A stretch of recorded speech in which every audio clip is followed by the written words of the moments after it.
اور انہیں کہ جی بسم اللہ آپ کا وزیر اعظم ہم آپ کو ووٹ دے رہے ہیں. پیپلز پارٹی اب فیصلے کر چکی ہے اور وہ فیصلے اب آبویسلی پیپلز پارٹی نے حالات و واقعات کو دیکھ کر کیے ہیں.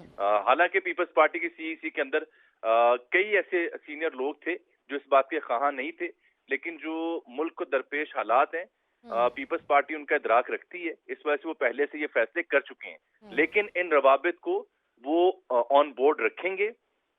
پی ٹی آئی کے ساتھ جو رابطہ کاری ہے اس کو ہمیشہ انٹیکٹ اور ان ٹچ رکھے گی پیپلز پارٹی, تاکہ مستقبل میں کسی وقت اگر حکومت آگے پیچھے کرنی ہو تو اس میں پھر ایک سسٹم اور ایک پکچر کلیئر ہو.